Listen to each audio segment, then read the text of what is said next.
What is up, guys? Welcome back to the channel, and today we're gonna adjust my preload on my coilovers because I think I messed them up and it's causing my car to pull one way. Someone in the comments suggested it, so let's go check it out. Alright, goal for today is to take off the coilover both sides out so that way I can measure the what is it called, the preload on both sides, make sure it's even. I could probably take it out pretty quickly. So yeah, let's take off the wheels. All right, easiest way is to take off that bolt.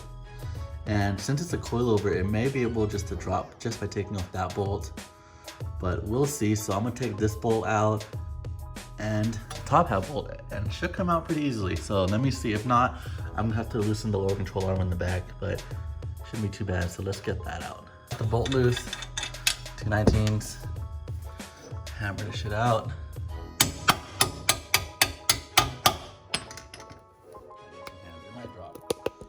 Might be my lucky day, might not be.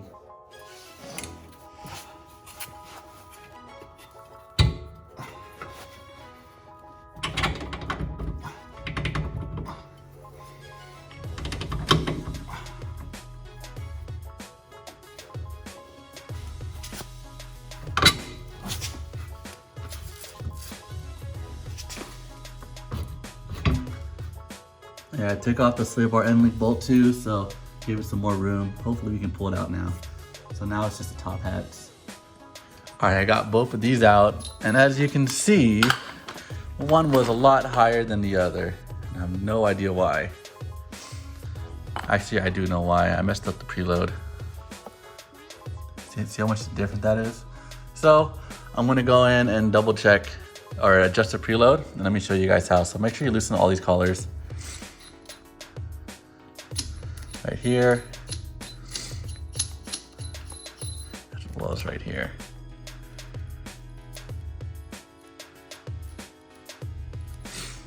All right, I got these coilover tools. Make sure you loosen this as well.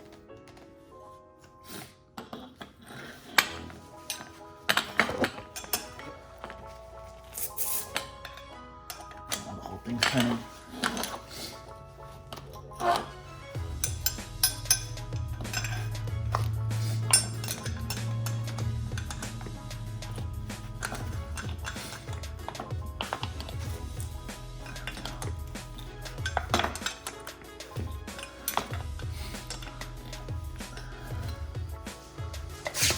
See this? All right, you want to go until the spring is loose. There's some play in there, right? Same thing with the other one.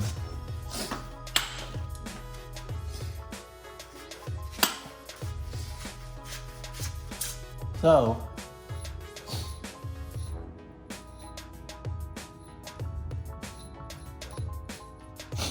the goal is to get this loose, right?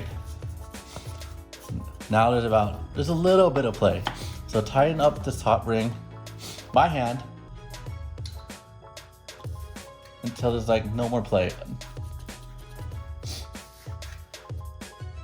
Now that's about no more play right there. Then what you're gonna do is tighten this all the way to the top until it touches the top ring. And this is not the proper way, you know, every coilover has its specs, but this is kind of the general rule of thumb.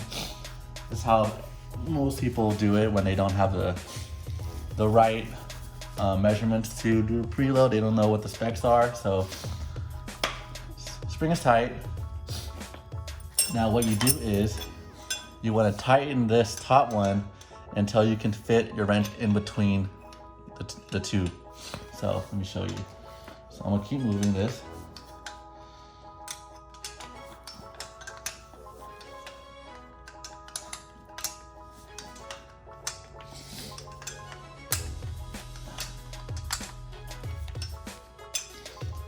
See how there's a gap now? So I'm gonna keep going.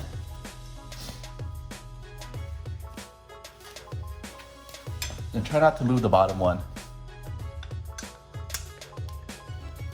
Oh, shit, hold on.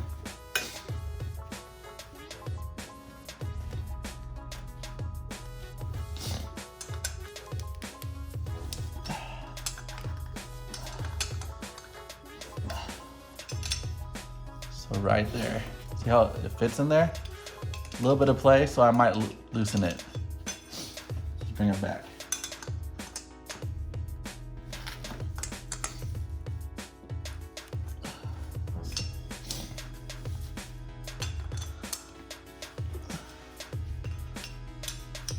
Now that fits right in there perfectly. See?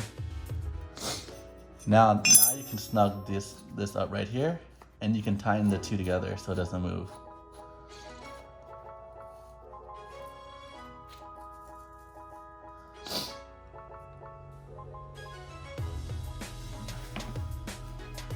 And that's how you tighten preload.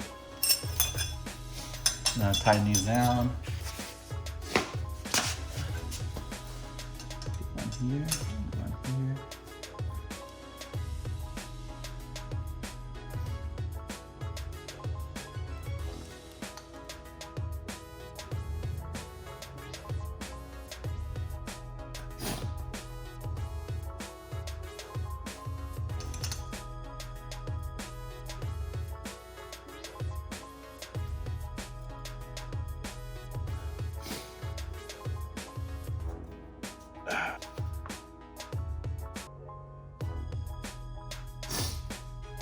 And the goal is to make sure that the top rings are even, so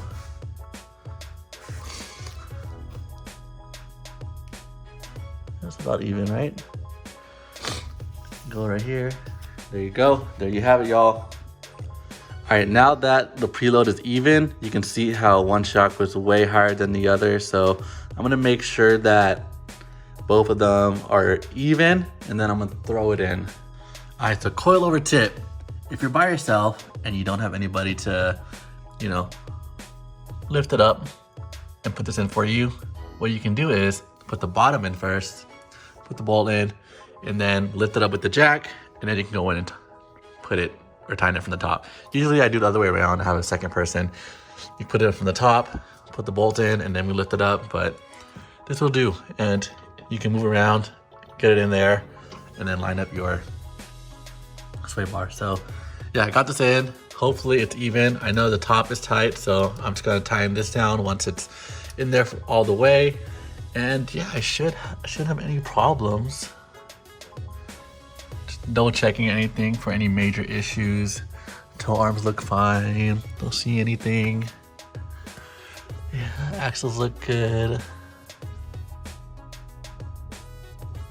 All right, so now that the preload's all set up, I'm gonna adjust the height, but I gotta think about weight in the car when I when I drive to events. So I'm gonna pack the car full of my wheels and all the stuff I would carry to an event, just to see how low the car would sit, so I know how much weight and height I'm carrying, so I don't drag my rear end carrying like 6 wheels. Oof. I mean, that looks nice, but I got all my tires, 4 wheels. And so I wanna raise that a little bit, because that's a little bit too low for my liking, especially driving like 200 miles. All right, that's the new height with all the tires in there. So we'll see how it looks like when I take it out, but let's do the other side. All right, so this is the final height I decided to go with. And hopefully it's even. This height seems a little bit higher. This side seems a little bit higher, but we'll let it settle and then we'll see. Well, I hope you guys liked this video. Ooh, it's crooked. I hope you guys liked this video. I know it's pretty short, but I'm just kind of doing a little maintenance here and there until the drift event. So yeah, this is how you adjust your preload, and this is how, if you want to make sure your car is drivable to the event and back, make sure you put weight on, make sure you put the same weight that you're going to drive to the event when you raise and lower your car, because you don't want to like fill your car with a bunch of tools and wheels and realize you're scraping your bumper all the way 200 miles to the event. So it's some little tips and tricks for when you're going drifting and you have to drive yourself there. So I'll see you guys in the next one, and don't forget to hit the subscribe button.